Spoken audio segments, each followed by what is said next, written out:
Supreme court ने भी कहा है कि चुनाव आयोग की जो भी कार्रवाई वोटर लिस्ट के सुधार के लिए की जा रही है वो पूरी तरह से संवैधानिक और न्याय के अनुरूप है। बची बात आधार कार्ड की, तो आधार कार्ड वोटर कार्ड से जोड़ने का या उसको प्रमाण पत्र के लिए इस्तेमाल करने का जो मुद्दा है, इसके विरोध में कौन था? इसके विरोध में कांग्रेस थी।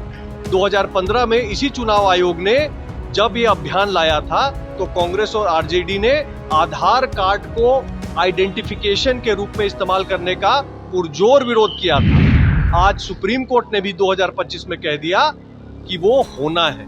तो जवाब हमें नहीं, जवाब तो कांग्रेस और आरजेडी को देना चाहिए कि 10 साल इस मैटर को क्यों लटकाया, देश का अनिष्ट क्यों किया।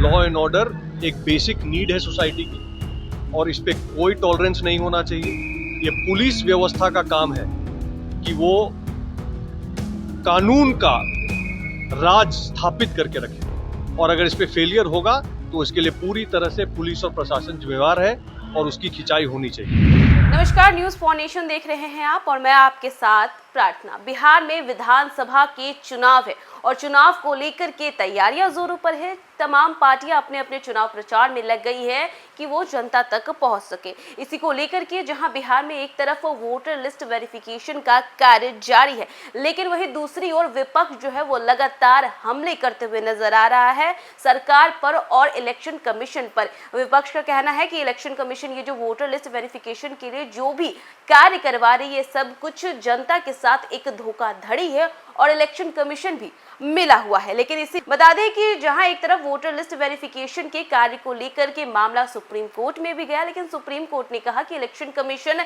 जो भी कार्य करवा रहा है वोटर लिस्ट वेरिफिकेशन के लिए वो सब कुछ न्याय के अनुरूप है और ये कार्य जारी रहेगा। इसी पर बीजेपी के राष्ट्र मंत्री ऋतुराज सिन्हा ने कहा कि देखिए इलेक्शन कमीशन ने भी अपना जवाब दे दिया है और ये आरजेडी और कांग्रेस ही है जो हर बार इन मुद्दों को खड़ा करती है। इतना ही नहीं, इससे पहले आधार कार्ड के मामले को लेकर भी कई बार जो है कांग्रेस ने लगातार विरोध करते हुए नजर आ रही है और ये आरजेडी का हर बार का है।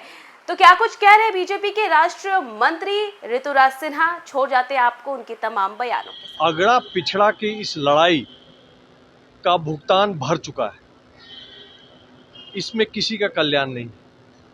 बिहार की लड़ाई अगर है तो गरीबी के खिलाफ है। बिहार की अगर लड़ाई है तो हमारे प्रदेश में जो इंफ्रास्ट्रक्चर की कमी हो रही है उसके खिलाफ है। बिहार की अगर समस्या है तो पलायन रोकने में है।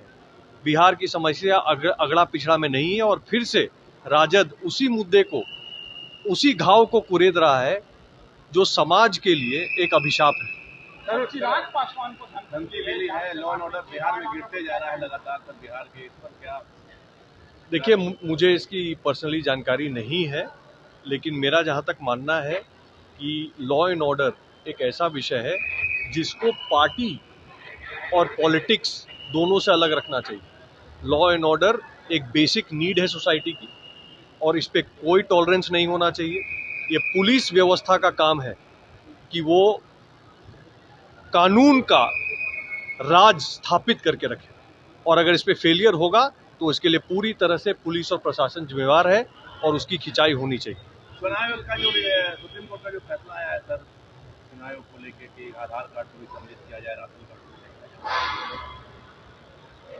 पहले हम ये समझे कि चुनाव आयोग ने ये स्पष्ट किया है कि जो भी कार्रवाई वो कर रहा था वो संविधान के आर्टिकल 324 के और रिप्रेजेंटेशन ऑफ पीपल एक्ट के अनुसार चल रहा था और सुप्रीम कोर्ट ने भी इस बात को अपहोल्ड किया है। सुप्रीम कोर्ट ने भी कहा है कि चुनाव आयोग की जो भी कार्रवाई वोटर लिस्ट के सुधार के लिए की जा रही है वो पूरी तरह से संवैधानिक और न्याय के अनुरूप है।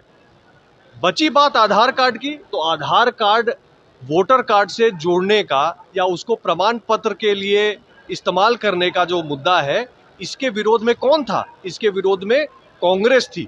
2015 में इसी चुनाव आयोग ने जब ये अभियान लाया था तो कांग्रेस और आरजेडी ने आधार कार्ड को आइडेंटिफिकेशन के रूप में इस्तेमाल करने का पुरजोर विरोध किया था। आज सुप्रीम कोर्ट ने भी 2025 में कह दिया कि वो होना है।